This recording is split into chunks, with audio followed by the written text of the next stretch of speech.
Hoy vamos a meternos ya de lleno en el tema de transformación de funciones, pero también vamos a seguir relacionándonos con el arte, porque hay muchos artistas, digamos, que se han dedicado a pintar objetos matemáticos. Y bueno, dentro de la presentación de hoy yo elegí algunas cosas relacionadas justamente con el tema que vamos a ver. Pero como las transformaciones tuvieron origen en realidad en lo que fue la geometría, principalmente se valió de esto la geometría analítica. Bueno, esto era como un disparador para comenzar a ver lo que realmente nos interesa a nosotros, que es lo que llamamos transformaciones geométricas. O sea, dentro de las transformaciones de funciones vamos a empezar primero a estudiar el concepto de lo que es una transformación, para después sí poder llegar a las transformaciones geométricas, que son las que realmente, las transformaciones, perdón, de función, que son las que realmente nos interesan desarrollar en el transcurso de este taller. Hoy vamos a ver entonces qué son las transformaciones geométricas. Las vamos a clasificar en singulares y no singulares, y vamos a estudiar en particular las transformaciones rígidas, que son las que dan orígenes a traslación, rotación y reflexión de figuras geométricas. Y después a esto lo vamos a relacionar en los próximos encuentros con las transformaciones de funciones. Les decía que había algunas obras de arte que me gustaron para poner en este Power, y acá les presento, y he tomado de Kandinsky, todas, un pintor del siglo XX, del principio del siglo XX, y que trabajó muchísimo la geometría. Como ustedes verán, en esta obra, digamos, aparecen figuras geométricas de todo tipo, ¿no? Círculos, triángulos, rectángulos, algunos cuadrados, de todo tipo de figuras. Y como vamos a hablar justamente de cómo estas figuras después se transforman, lo pongo ahí como para decir, otra vez nos dejamos enamorar un poco por las matemáticas y el arte.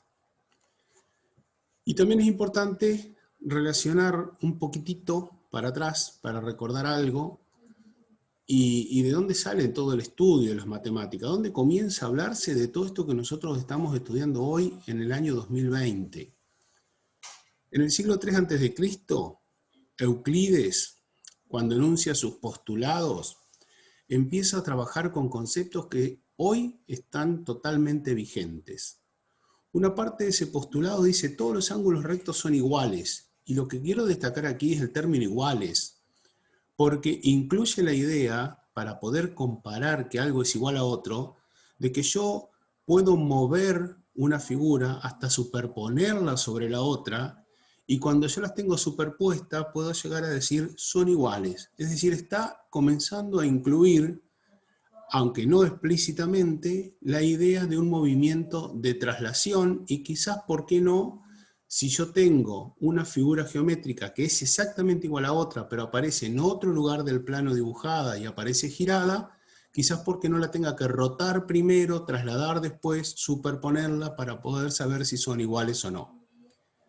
Y no solo ese término, sino que también en los teoremas de semejanza que él enuncia, aparece el concepto de funciones. Aparece en un trasfondo el concepto de funciones. Fíjense que estamos hablando del siglo III a.C., hace 24 siglos. Ya después, en la era cristiana, en el siglo IX, se hicieron muy famosos los árabes, con sus matemáticas árabes, y las funciones tenían un rol muy importante en esas matemáticas. Acá estamos hablando alrededor del año 800 después de Cristo.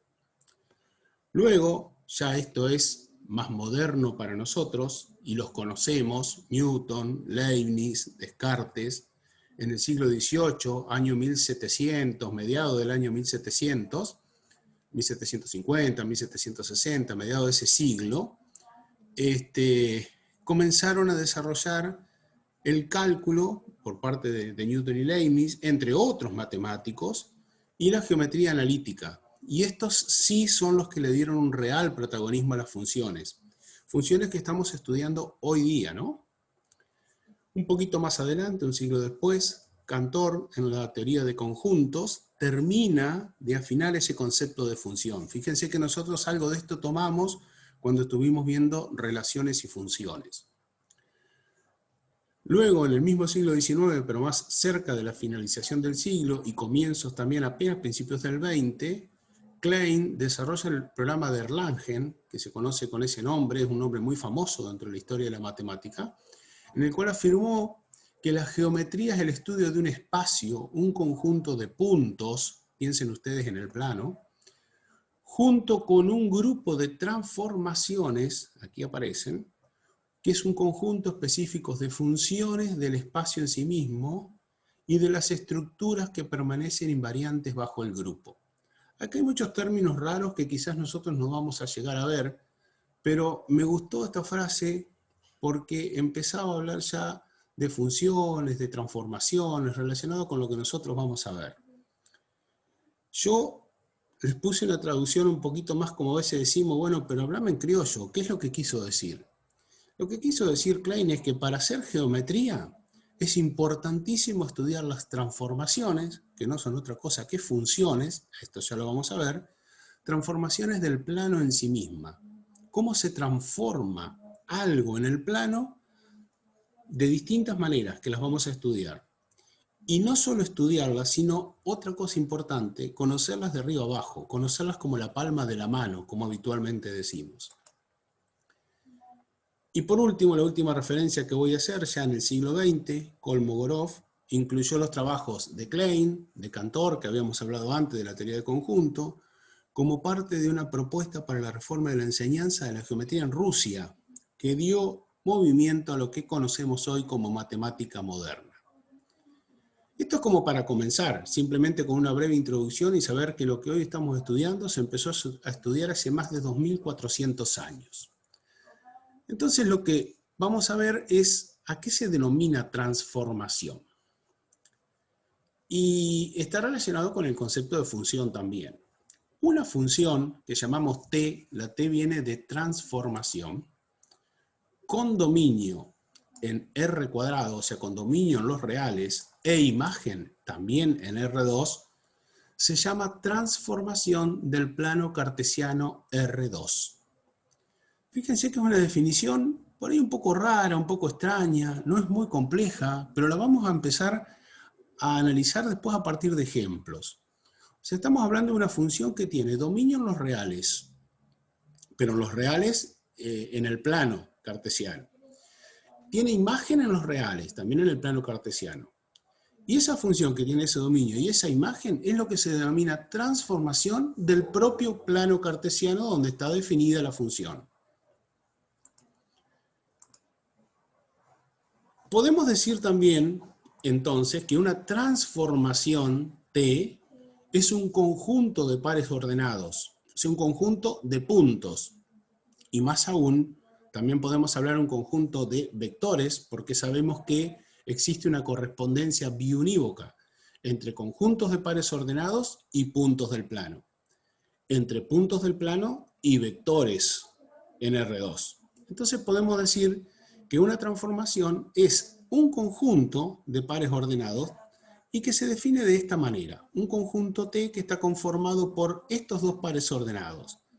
El vector P y la transformación de ese vector P. O podemos decir el punto P y la transformación de ese punto P.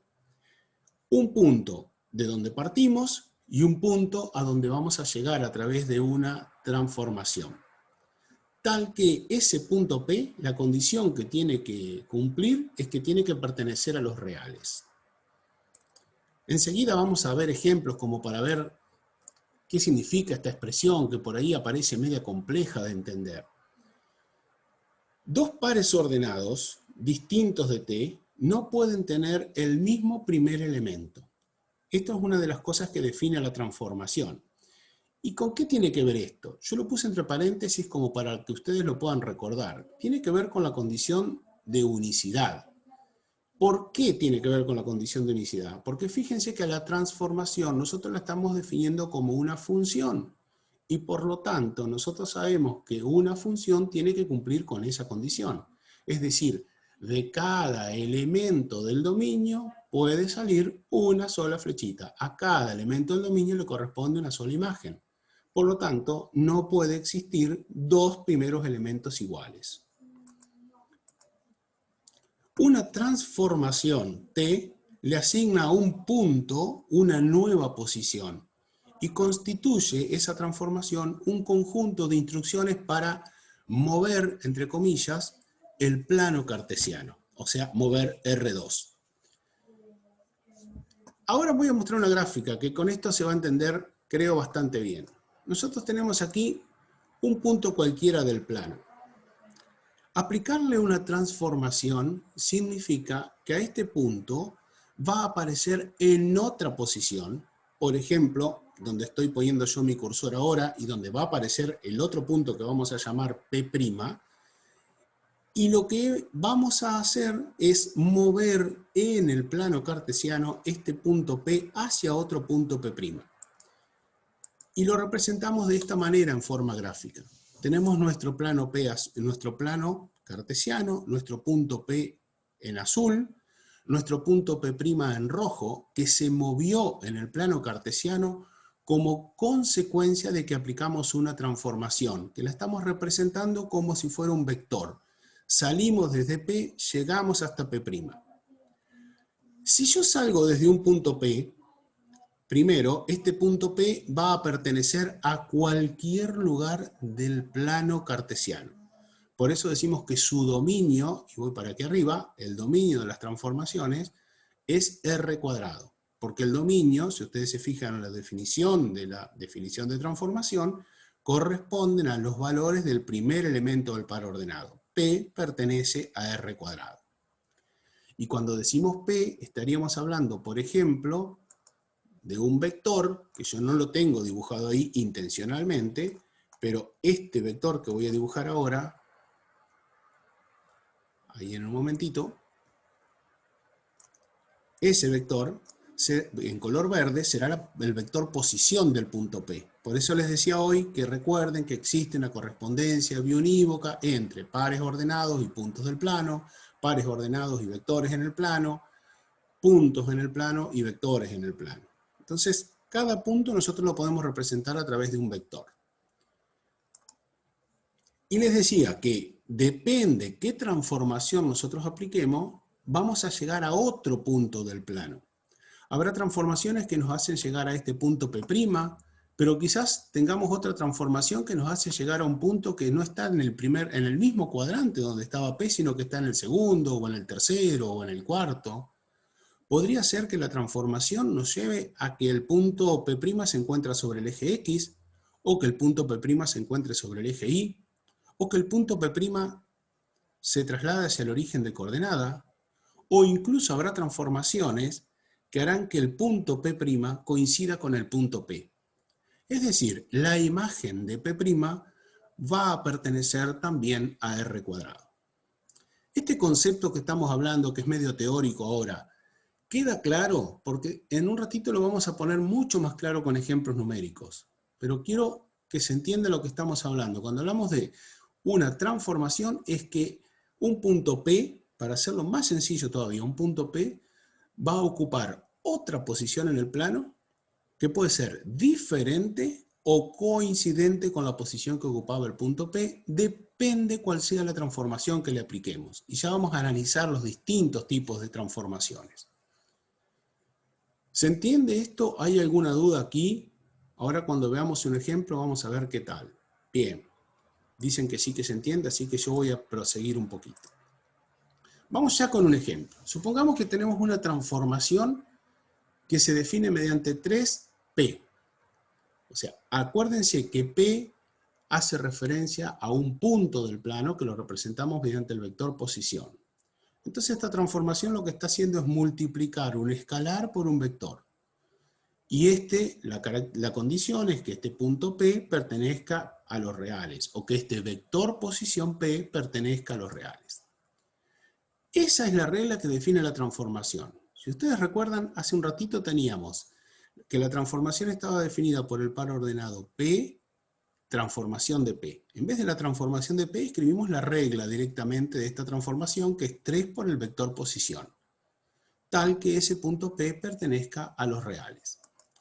Entonces, Esa regla no solamente la podemos escribir de esta manera, sino que como sabemos que un vector corresponde a un par ordenado, podríamos haber dicho que la transformación T de un punto que tiene coordenadas x, y da por resultado otro punto que va a tener coordenadas x' y'. Como veíamos hoy en el plano, el punto P y el punto P'. La transformación de un punto P da por resultado otro punto P'. En donde las coordenadas del punto P son las que yo defino, coordenadas x e y. Pero las coordenadas del punto P' van a ser las que vienen definidas por x' e y', que resultan de aplicar la transformación que nosotros estamos definiendo. Y esa transformación dice que al vector posición P lo tengo que multiplicar por 3. Esto significa que cada coordenada del nuevo punto P' me va a quedar multiplicado por 3. Entonces tenemos nuestro punto original con coordenadas x e y, que nos lleva aplicando esta transformación a un punto P', cuyas coordenadas van a ser 3x, 3y. Vamos a ver si podemos encontrar algunos puntos y representarlos en el plano para que ustedes se ubiquen de qué manera funciona o cómo funciona esto, ¿no? Supongamos un punto P que se transforma en el punto P'. Y cuando hablo de punto, recuerden, vector posición es lo mismo que hablar de punto. Por ejemplo, si tenemos el punto P como 2, 1 representado aquí en el plano en color azul, si aplicamos esta transformación, que lo que hace es multiplicar tanto la abscisa como la ordenada por 3, lo transforma en el punto 6, 3. Es decir, que el punto P pasa a ser el punto P' con coordenada 6, 3 cuando aplicamos la transformación T igual 3P. De la misma manera, puedo pensar cualquier otro par ordenado en el plano XY y voy a obtener el correspondiente punto P' transformado. Por ejemplo, si estoy en 0, 0, al multiplicar cada coordenada por 3, nos queda por resultado 0, 0. Este es un caso, como yo les decía hoy, en el cual un punto, al aplicar la transformación, sigue coincidiendo con el punto original. Pero, si me voy al punto 1, 1, que lo ubico por aquí con el cursor, al multiplicar por 3, voy a encontrar que ese punto se traslada al punto 3, 3. Y si el punto no estuviera en el primer cuadrante, o sea que tiene, por ejemplo, una abscisa negativa, menos 1, 2, ese punto se va a trasladar a menos 3, 6. En este caso, la transformación fue simplemente multiplicar 3 por el punto P. Si ustedes se preguntan, ¿y por qué Sergio está multiplicando tanto la coordenada en X como la coordenada en Y por 3? Porque el punto P es un vector. Entonces, lo que estamos haciendo nosotros acá es, para hacer la transformación, por ejemplo, en el primer caso que tenemos, al vector 2, 1, que es el vector posición del punto P, lo estamos multiplicando por 3. Y al multiplicar un escalar por un vector, sus componentes nos quedan todas multiplicadas por el mismo escalar. Y así obtenemos los demás puntos en esta transformación que hemos aplicado. Esta es una transformación muy sencilla, que tiene un nombre y ya la vamos a ver dentro de un ratito. ¿Se entiende con este ejemplo un poquito más lo que significa una transformación? Porque ahora ya pasamos de la teoría a un ejemplo concreto. Vamos a seguir viendo algunos otros ejemplos como para poder ver de qué se trata todo esto, ¿no? Bien. Paso ahora acá. Esa transformación que nosotros aplicamos, la que aplicamos recién, que un punto P lo multiplicamos por 3, modifica toda una región del plano, cambia su tamaño, multiplicándolo por este factor que nosotros multiplicamos, por el cual multiplicamos al punto posición, al vector posición del punto. Es decir, que si yo originalmente tengo un rectángulo como este que aparece en un rojo más intenso, que está entre 0 y 2 de X y entre 0 y 1 de Y, esta región rectangular, al aplicarle la transformación a todos y cada uno de los puntos que están en esta región, voy a pasar a tener el rectángulo más grande, que está en un color rosado, y que va desde 0 a 6 en X y desde 0 a 3 en Y. Si ustedes a mí no me creen, porque dicen, bueno, esto es lo que nos está diciendo Sergio y realmente tenemos que creerlo, fíjense esto. Vamos a ver los vértices de nuestro rectángulo. El primer vértice que aparece, que tiene que ver con la primera transformación, con el punto 2,1, está dibujado, ¿no? 2,1, si multiplicamos por 3 cada uno de las componentes, nos queda 6,3, que era la transformación que vimos hace un ratito. Pero fíjense lo que pasa ahora cuando yo analizo, por ejemplo, este vértice que está en 0 de X, 1 de Y. Si a ese punto yo le aplico la transformación, las coordenadas son 0, 1, llego a 0, 3. Es decir, que ese punto se traslada, esta esquina del rectángulo, se traslada a esta posición que estoy indicando aquí con azul, a través de este vector.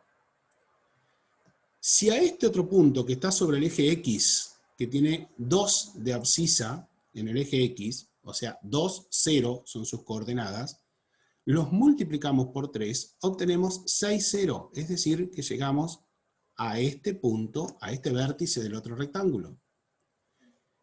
Y el otro punto, que es el 0, 0, ya vimos que cuando le aplicamos esta transformación, se transforma en el punto mismo, es decir, que no tenemos aquí un movimiento, un desplazamiento de ningún tipo, sino que nos queda exactamente ese punto.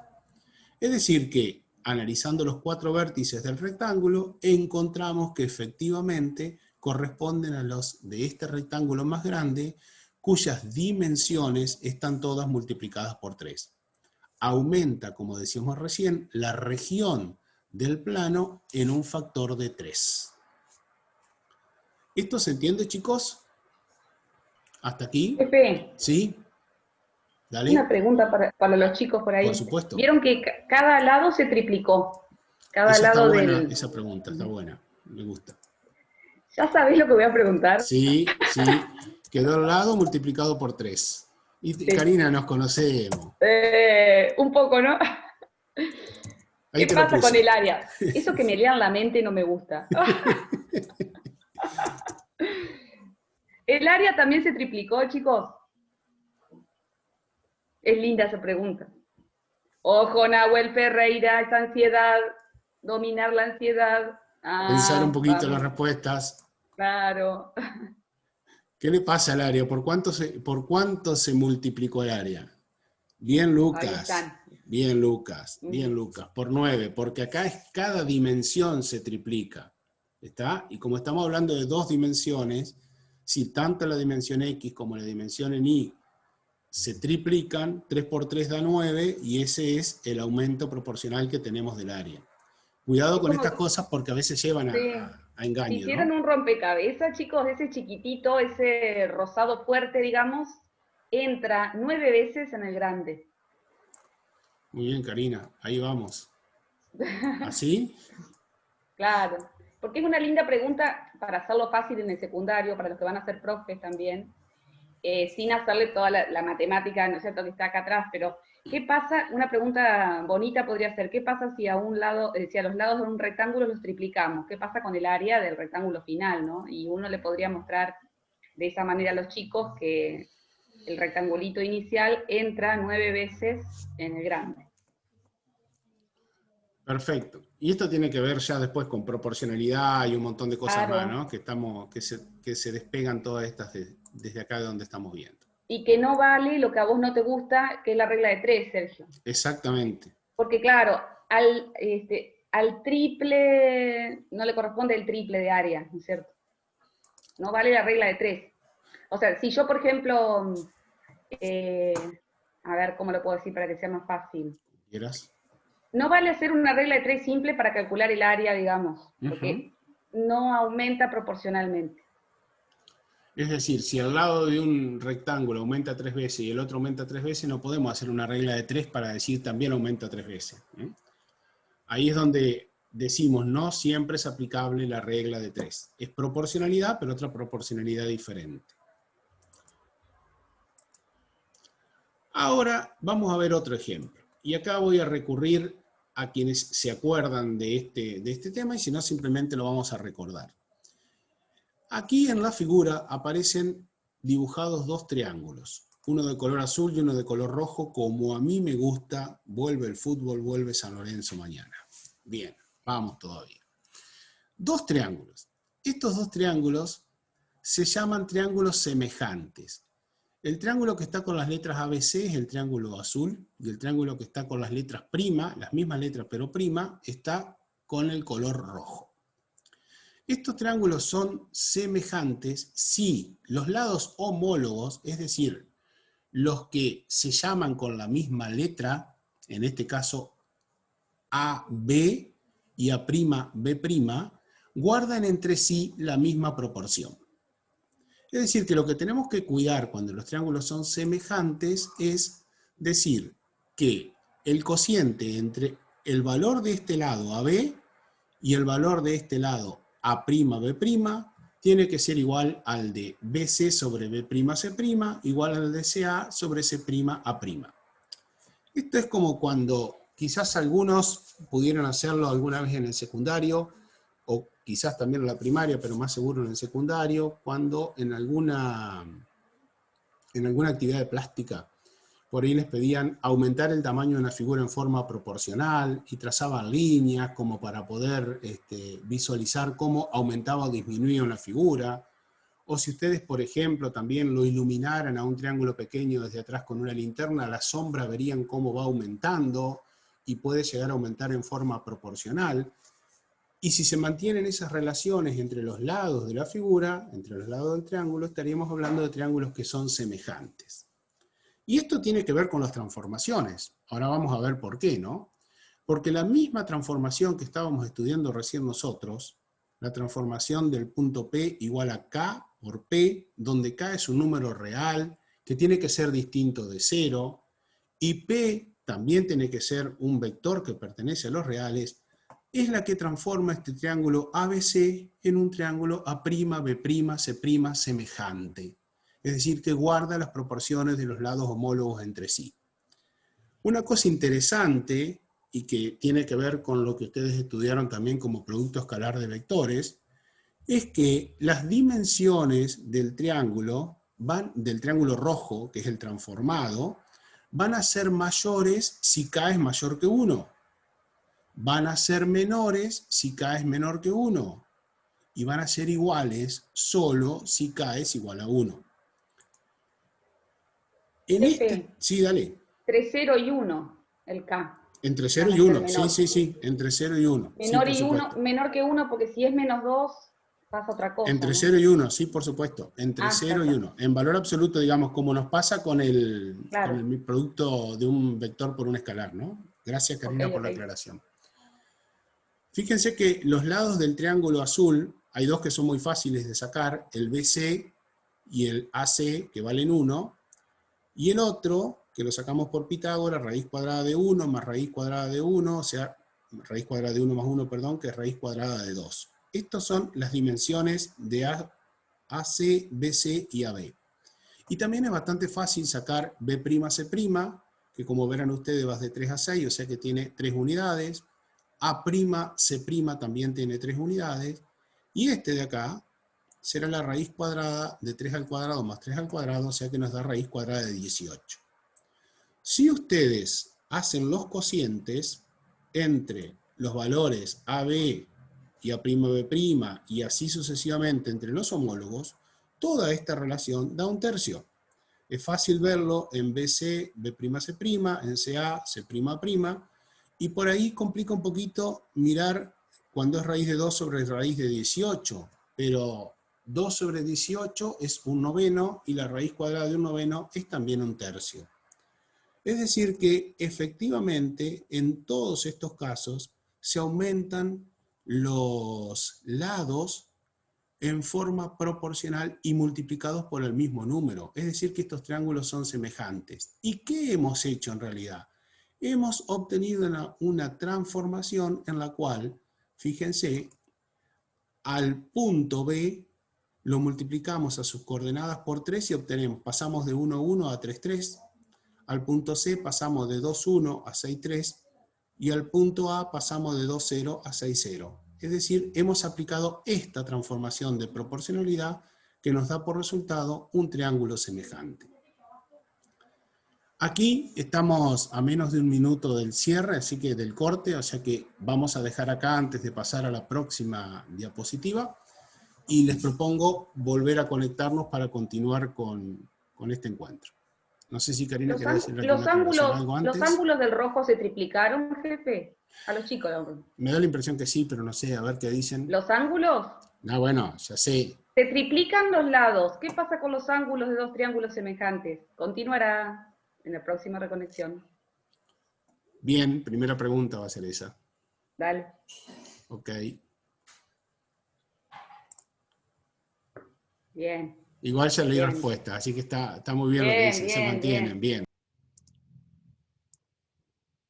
Ahora que ya sabemos lo que es una transformación, vamos a clasificarlas. Vamos a clasificar a las transformaciones en singulares y no singulares.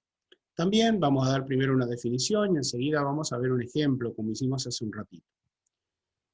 Se dice que una transformación de R cuadrado es no singular cuando cumple dos condiciones. Primero, cuando es univalente, es decir, una relación 1 a 1. Ahora lo vamos a ver a esto, una transformación 1 a 1, punto a punto. Y luego, cuando su imagen es R cuadrado. Si una transformación no cumple con estas condiciones, vamos a decir entonces que es una transformación singular.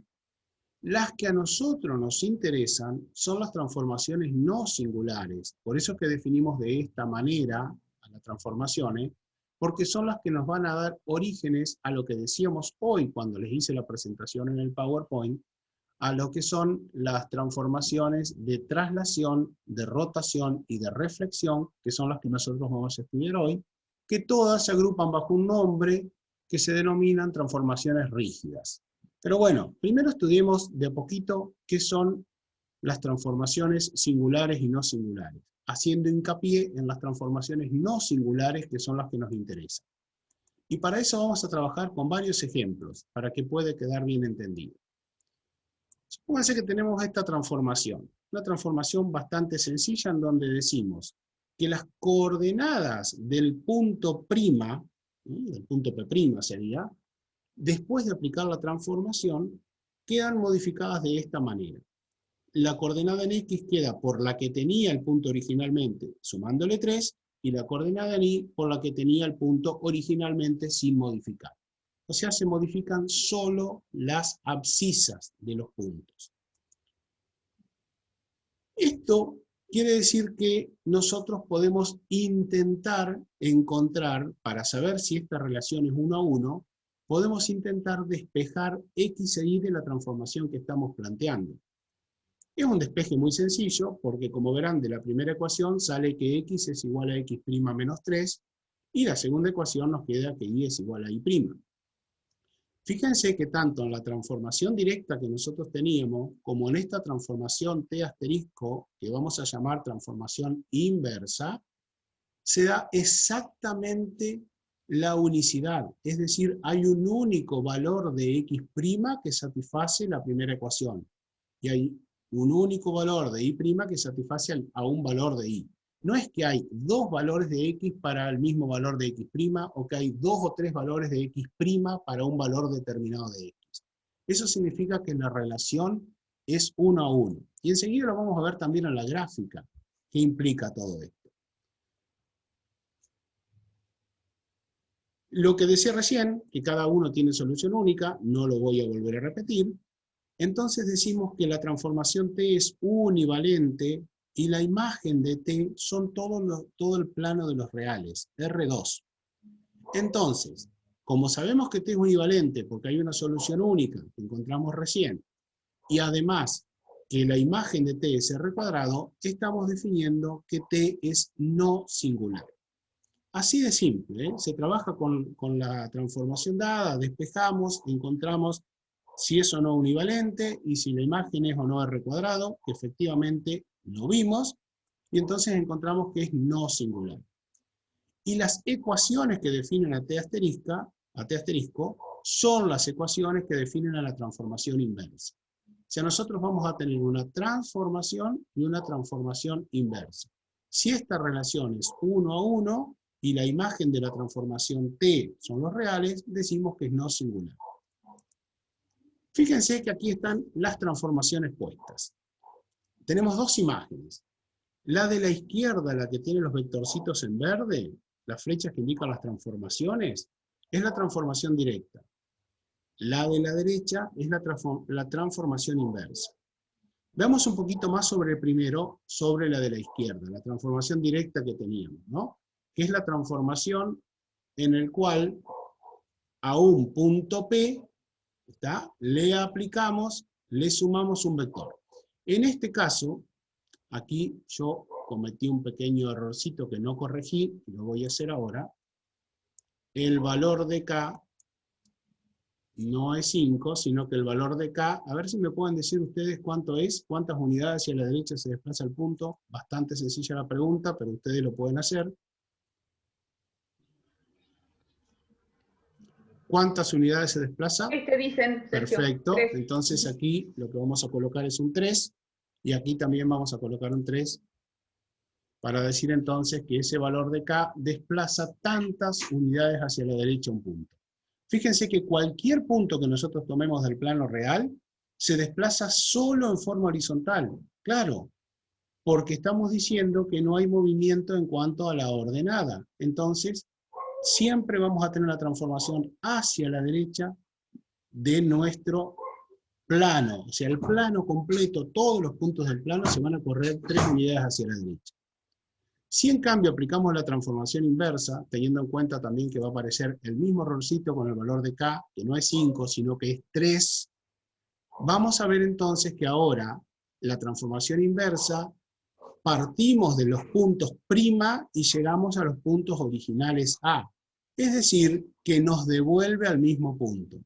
Este tipo de transformaciones, que son indudablemente 1 a 1, son transformaciones no singulares. De A llegamos a A', y a través de la transformación inversa, de A' llegamos solo a A. De un punto A llegamos al único punto A', y al revés, exactamente de la misma manera.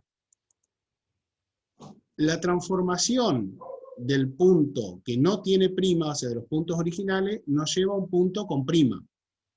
Y la transformación inversa nos lleva desde el punto que tiene prima al punto original. Eso es lo que estamos diciendo acá. ¿Se comprende ahora esto de la relación 1 a 1? Y también qué relación hay entre la transformación directa y la transformación inversa, que estamos llegando al mismo punto. Pregunto porque hay ejemplos que se van a empezar a complicar un poquito. No mucho, pero vamos a aumentar la intensidad. Y es bueno salir bien pisado en esto. Cualquier cosa, ustedes me paran y volvemos para atrás si es necesario. Veamos ahora otro ejemplo. Ya no vamos a sumar solamente una transformación en la abscisa, sino también una transformación en la ordenada. O sea, al vector posición P le vamos a sumar el vector posición 3, 1. Se van a modificar tanto X como Y. ¿Se animan a decirme, cuando aplicamos la transformación T1, en qué se nos transforma el punto 0, 0? ¿Y en qué se nos transforma el punto 2, 5? Por supuesto que se animan porque no es tan complicado. A ver, el 0, 0, ¿en qué punto se nos transforma? Cuando aplicamos esto, ¿no? Que al vector posición le sumamos 3, 1. Ahí dice Micaela, muy bien Micaela, dice 3, 1 y 5, 6. Efectivamente, veamos por qué. Fíjense que para aplicar la transformación, la primera, nosotros debemos sumarle a las coordenadas originales del punto las componentes del vector que nos está produciendo esta transformación. Es una suma, por lo tanto sumamos las componentes. Y efectivamente obtenemos el punto 3, 1. Y si nuestro punto original es el 2, 5, al sumarle también 3 a la abscisa, 1 a la ordenada, obtenemos el 5, 6. Y vemos entonces que nuestra gráfica es esta que tenemos acá, que corresponde a las dos transformaciones que vimos recién. Ahí están los puntos, están marcados con verde las transformaciones. Y vemos también que es una transformación no singular, porque es 1 a 1. un único punto de partida a un único punto de llegada. Y a su vez, estamos ocupando todo el plano de los reales, porque esta transformación nos permite llegar de cualquier punto real a cualquier punto real. No hay ninguno que sea prohibido en este caso. Vamos a otro ejemplo, donde ya vamos a ir poniendo algunas cositas más. La transformación T2, ahora ya no la escribí como vector, la escribí como coordenadas de punto, porque también esto voy variando para que ustedes se acostumbren. Nos dice que vamos a obtener puntos nuevos cuando al valor, a la abscisa le restamos 3 y a la ordenada les restamos 1. Entonces, de nuevo la pregunta, ¿en qué se transformará el punto 6, 4 cuando aplicamos esta transformación? Cuando aplicamos esta que está acá. ¿En qué se transforma 6, 4?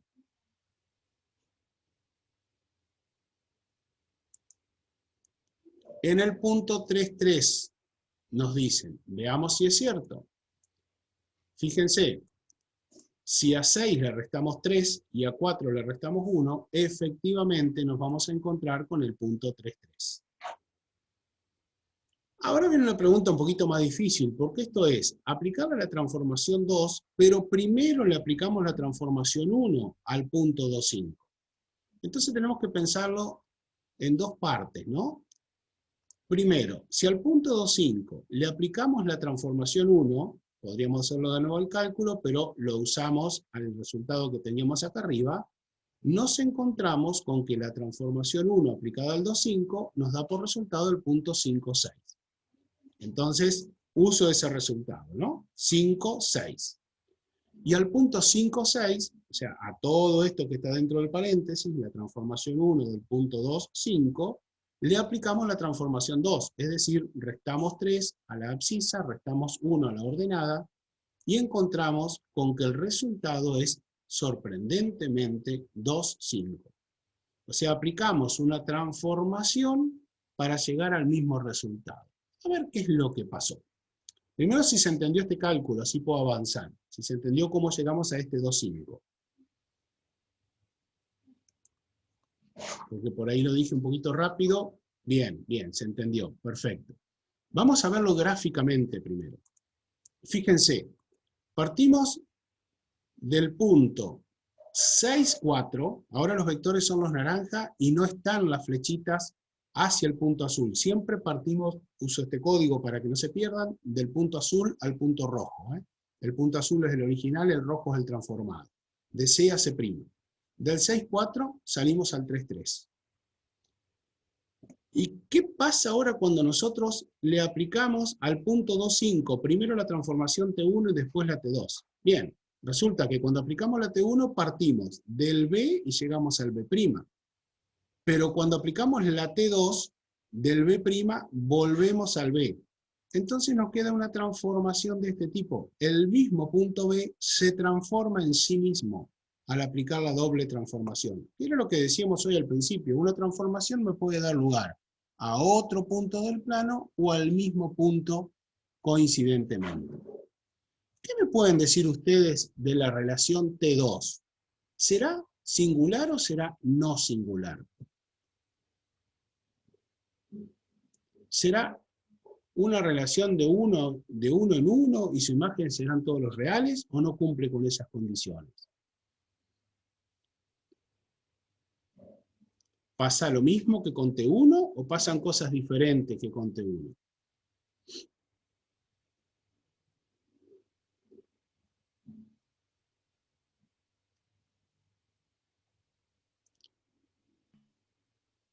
No se arriesgan. No, no se arriesgan. Por ahí vamos a hacer una cosa. Dale una pista. Les voy a dar Sergio. una pista, que la pista es esta. Elimino el rulito ese que puse anteriormente. Miren solamente las transformaciones T2. Es decir, miren acá que esta va de C a C' y esta nos lleva de B' a B. Miren esas transformaciones. Esas transformaciones son 1 a 1. Es decir, ¿salgo de un único punto y llego a un único punto? ¿O me permite llegar a otras cosas? Hacer esto, restarle 3 a la abscisa y restarle 1 a la ordenada. ¿Habrá más de un resultado? ¿O será un resultado único? Eso es lo que estamos preguntando.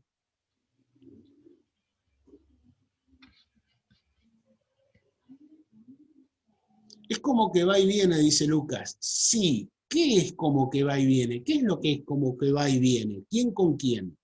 Está buena esa afirmación, Lucas.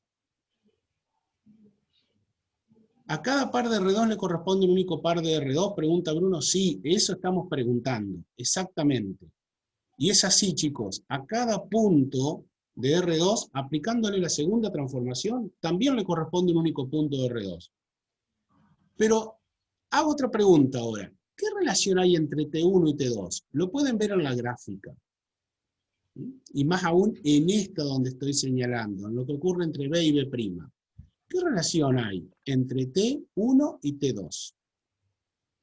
Porque si yo aplico T1, de B llego a B'. Ahora, si a B' le aplico T2, vuelvo a B, que era ese rulito que teníamos. Muy bien, Lucas. Inversas, te dice. Muy bien, Lucas. Efectivamente, T1 y T2 son inversas, porque estoy aplicando una transformación, llego a un punto, aplico la inversa, tengo que llegar al punto de partida, al punto original. En la gráfica, ustedes lo pueden apreciar muy bien, porque las transformaciones T1 están indicadas en verde y las T2 están indicadas en naranja, aquí en amarillo porque se superponía, ¿no? Pero fíjense que los vectores que indican las transformaciones son paralelos y tienen exactamente igual módulo. Por eso es que si yo aplico la T1, salgo de 0, 0 y llego a 3, 1, pero si aplico la inversa, fíjense que la inversa es restarle 3 a la abscisa, restarle 1 a la ordenada. Bueno, si a 3 le resto 3 y a 1 le resto 1, vuelvo al punto 0, 0. O sea que también la transformación T2 es no singular y T1 y T2 son transformaciones inversas. Una es la inversa de la otra. ¿Cómo lo puedo ver también algebraicamente? Y algebraicamente es muy sencillo porque yo digo, bien, si en esta transformación significa que a X le sumo 3 y a Y le sumo 1, en la otra a X le resto 3, a Y le resto 1, es decir, que estoy obteniendo justamente la operación inversa a la que estoy realizando. La T2 deshace lo que hace la T1, digamos. Muy bien. Me vuelve al punto original, exactamente. Pero estos no son los únicos ejemplos que tenemos. Vamos a seguir con otros. Ahora vamos a una transformación distinta a la de recién porque aparece algo raro acá. Aparece el valor absoluto. O sea, nosotros vamos a partir de un punto cualquiera y vamos a llegar a otro punto aplicando estas transformaciones. ¿En qué consiste la transformación T3? En que la abscisa va a ser la misma abscisa del punto, pero en valor absoluto. Y la ordenada va a ser exactamente la misma. Entonces, ¿en qué se transforma el punto 5, 3? Si la abscisa tiene que ser la misma, pero en valor absoluto, y la ordenada tal cual. ¿Cuál será el punto resultante? ¿Cuál será el punto a donde llego aplicando la transformación T3?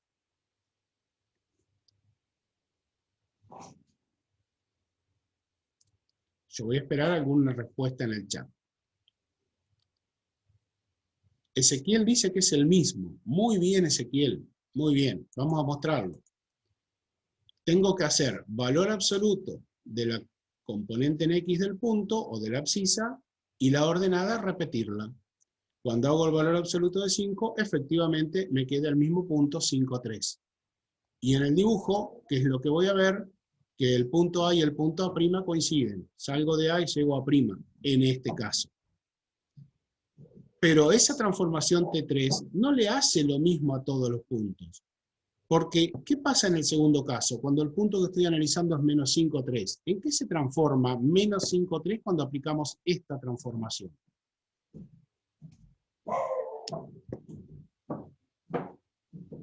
Recuerden que tengo que para X el valor absoluto, efectivamente, muy bien, porque nos quedaría que en X tengo que poner el valor absoluto de menos 5, y en Y tengo que poner la ordenada tal cual estaba. Y el valor absoluto de menos 5 es 5, 3.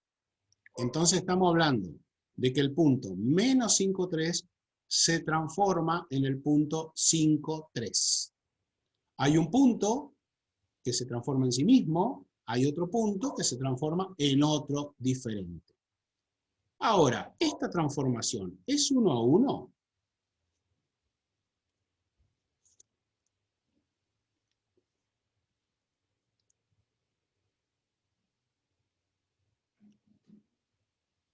Digo, si tengo un valor de x, esta relación es única, por supuesto, porque el valor absoluto me da un solo resultado, ¿no?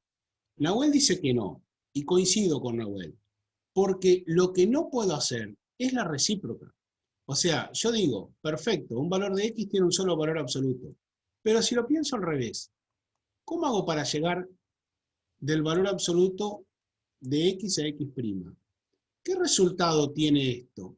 ¿Qué resultados posibles, por ejemplo, tiene si yo le digo, esto me da 4?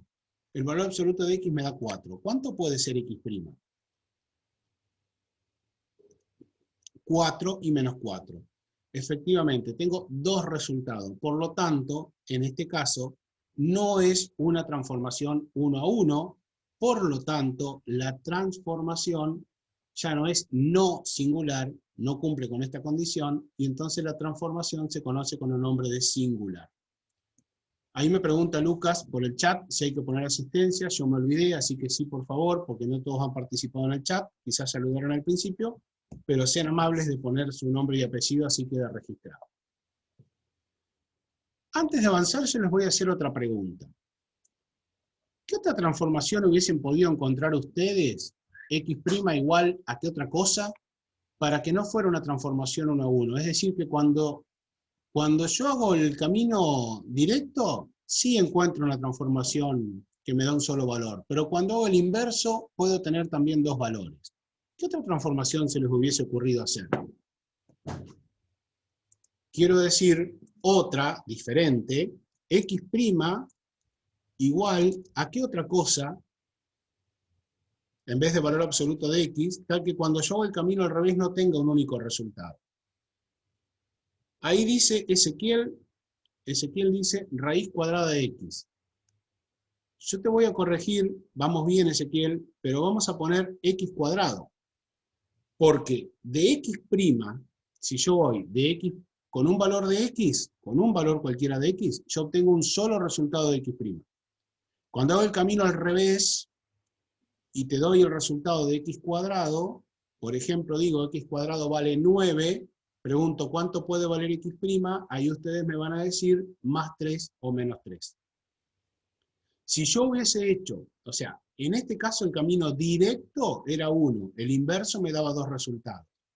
Si hubiésemos planteado, y lo voy a escribir por aquí abajo, lo que dice Ezequiel, que x' sea igual a la raíz de x, el camino directo, cuando yo voy con un valor de x, calcular la raíz, este es el que tiene dos resultados, porque la raíz cuadrada puede ser positiva o negativa. Pero en cambio, cuando elijo el camino inverso, esto tiene un solo resultado. De todos modos, este tipo de transformaciones, en donde no es en los dos sentidos 1 a 1, no corresponde a las no singulares, sino que esta transformación se llama transformación singular, que son las que no nos interesa que sea porque no van a cumplir con todas las propiedades que nosotros vamos a ver dentro de un ratito. ¿Se entiende esto? Esto que estuvimos hablando recién de este tipo de transformaciones. Los cálculos los hicieron bien. Creo que van a poder aplicar sin problema para lo que viene después. Otro ejemplo, a ver si seguimos comprendiéndolo. Esta transformación es una transformación un poquito más rara todavía. Porque miren, decimos que el punto xy se va a transformar en x' y', pero las condiciones son estas, que la nueva abscisa va a ser la misma abscisa que tenía el punto original. La nueva ordenada también va a ser la abscisa que tenía el punto original. Entonces, yo hago el planteo, primero pensemos en estos dos puntos, cómo se transforma el 0,5, en qué punto, y en qué punto se transforma el 0,0. Aplicando estas transformaciones, ¿no? La nueva insisto en esta transformación, la nueva abscisa va a coincidir con la original. La nueva ordenada va a ser el valor de la abscisa original. Entonces, ¿en qué se transformará el punto 0,5?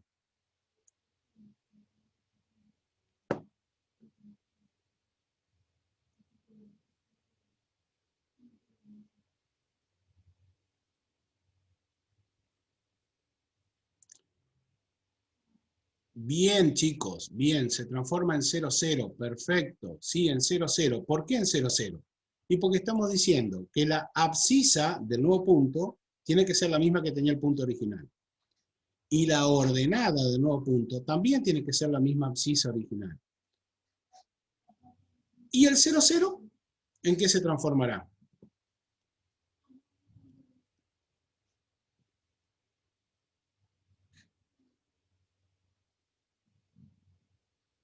Aquí tenemos indicada la transformación del 0,5, ¿no? 0,5 en 0,0. El 0,0 también se transforma en 0,0, también se transforma en sí mismo. Y si yo inventara otro número, a ver, como para que se termine de entender.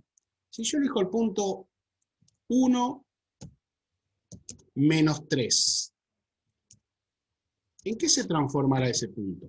1 menos 3.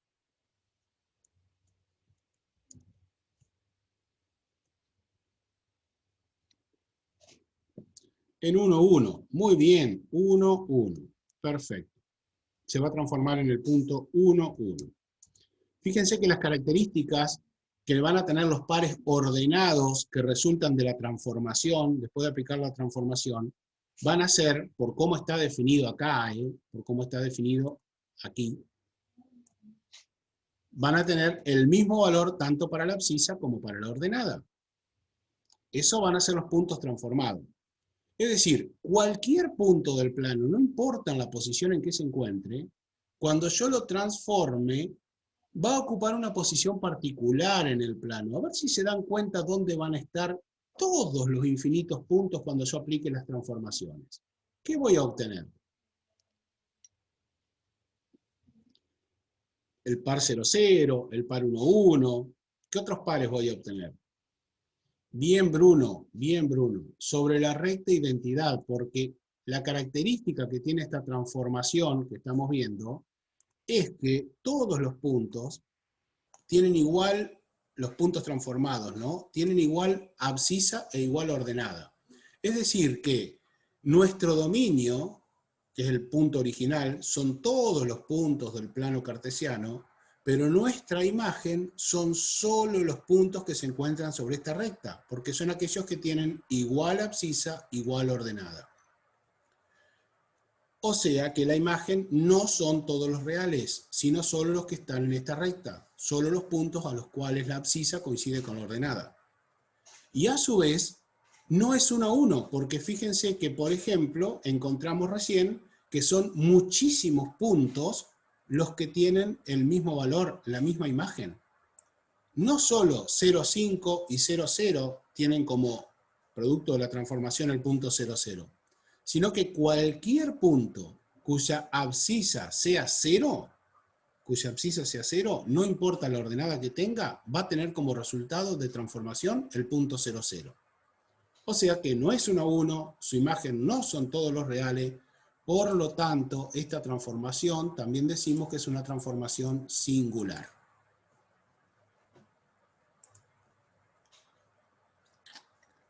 Por último, yo me anticipé y lo puse acá, pero bueno, lo vamos a estudiar un poquitito. Si aplico primero la transformación T3 al punto 5,1, ¿no? Si le aplicamos primero la transformación T3 y luego le aplicamos la T4, ¿qué es lo que obtenemos? Bueno, miremos primero, ya me respondieron, muy bien, bien Micaela, bárbaro porque está muy bien la respuesta. Si aplicamos la T3, que era esta, la del valor absoluto, al menos 5,1, obtenemos como resultado el punto 5,1. Esto que está en la gráfica, ¿no? Menos 5,1, X en valor absoluto, misma ordenada, es horizontal hasta llegar al punto 5,1. Y si a esto le aplicamos la transformación T4, que decíamos que es una transformación tal que hace que tenga misma abscisa, misma ordenada, obviamente que el punto resultante va a ser el 5, 5. Entonces, aplicamos la T3, llegamos hasta acá. Aplicamos la T4, llegamos al punto 5, 5. Este vector que está en línea entera, no en línea de punto, me está mostrando el resultado de aplicar la transformación T4 luego de aplicar la transformación T3. Es como una suma vectorial de transformaciones. Pero fíjense que los pasos que fuimos dando fueron en este sentido, ¿no? Primero aplicamos T3, después aplicamos T4.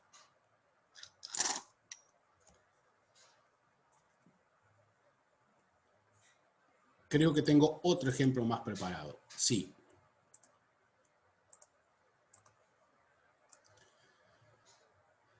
Nuevamente con las dos mismas transformaciones que teníamos recién, ¿no? T3 y T4, que ya las conocimos, ya las trabajamos. Ahora voy a hacer algunas preguntas más. Recién vimos que si hacíamos T4, lo voy a escribir por acá porque lo acabamos de hacer. Si hacíamos T4 y se lo aplicábamos a la transformación T3 en el punto menos 5, 1, vimos recién que esto nos daba como resultado el punto 5, 5. La pregunta es, ¿qué pasa si invertimos el orden de las transformaciones? ¿Llegaremos al mismo punto? ¿Se animan a hacerlo?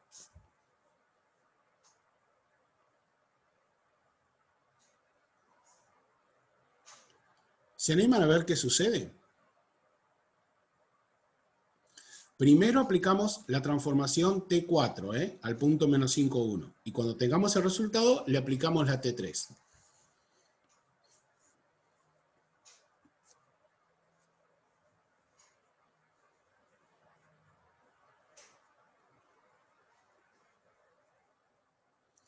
«5 menos 5», nos dice Lucas. A ver si hay alguna respuesta más, si no ya la analizamos. ¿Coincide Magalí? Bueno, veamos entonces. Si aplico la transformación T4, obvio que llego al punto menos 5, menos 5, ¿no? Porque acuérdense que eran puntos que estaban sobre la recta identidad. Menos 5, menos 5. Ahora, si a este le aplicamos la transformación T3, que nos deja misma ordenada, misma abscisa, con la diferencia de que la abscisa tiene que estar en valor absoluto, efectivamente llegamos al punto 5 menos 5. O sea que no llegamos al mismo punto que antes. Hemos aplicado otras transformaciones y llegamos a otro lugar. Las aplicamos en otro orden y llegamos a otro punto.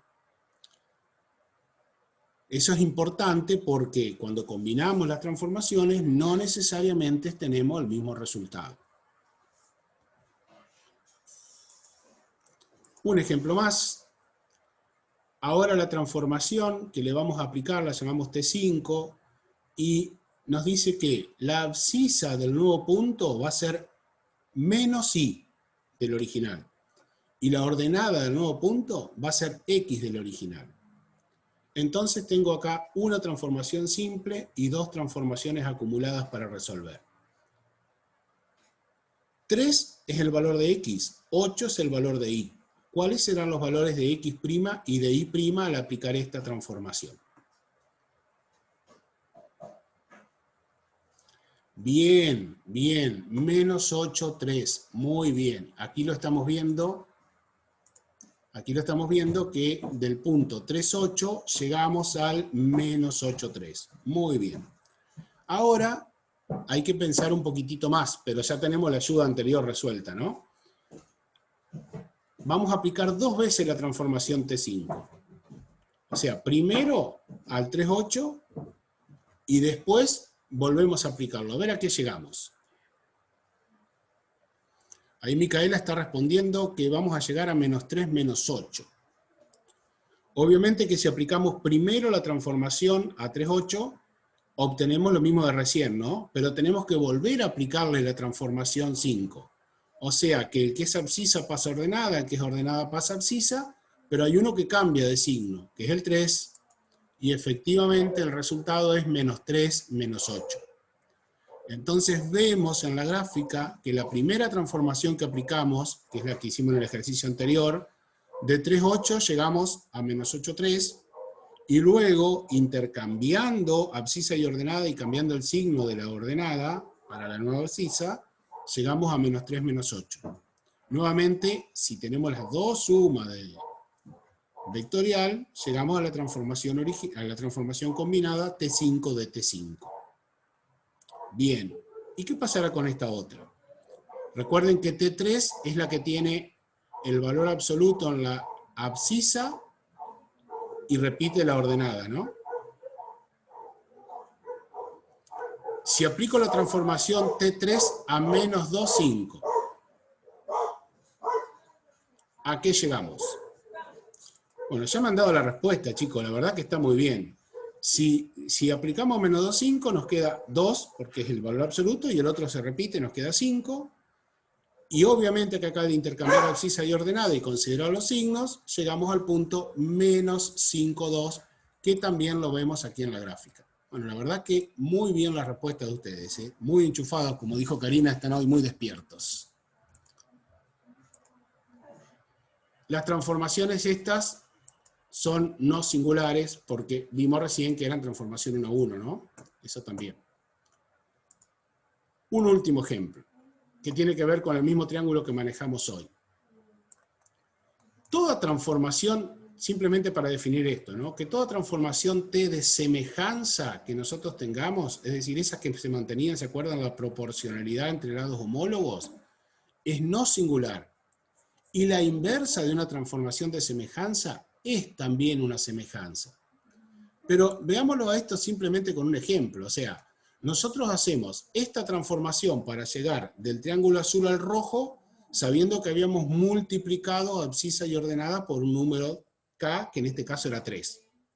Si hacemos la inversa, vamos a encontrar, despejando de estas expresiones, que X va a ser X' sobre K, y que Y va a ser Y' sobre K. Y efectivamente, para pasar del rojo al azul, nosotros lo que tenemos que hacer es multiplicar por un tercio. En la transformación directa, multiplicábamos por 3, en la inversa, multiplicamos por un tercio y llegamos de los puntos rojos a los puntos azules, es decir, del triángulo rojo al triángulo azul, otra vez obtenemos una transformación de semejanza. Y en este caso, como K para nosotros vale 3, estamos multiplicando por un tercio y como pueden observar, disminuye el tamaño del triángulo. Habíamos dicho que cuando era mayor que 1 aumentaba, cuando era menor que 1 disminuía. Y llegamos aquí, y aquí vamos a dejar, porque lo que se viene tiene que ver con aplicaciones de las transformaciones que estuvimos estudiando recién, a la clasificación de transformaciones rígidas o no rígidas, y como esto es un poco largo, sobre todo para entenderlo, lo vamos a trabajar en el próximo encuentro. Así que hasta acá vamos a llegar, aparte nos queda un minuto nada más de conexión, y me gustaría que si tienen alguna consulta, por supuesto, la hagan con todo gusto, la responderemos. O Karina, que quiera hacer alguna observación, o Macarena, que estaba ahí presente. No, Sergio, creo que para mí quedó claro y se hizo un lindo recorrido, ¿no? Por las nociones básicas de transformaciones. Estuvo bien, bien, bien.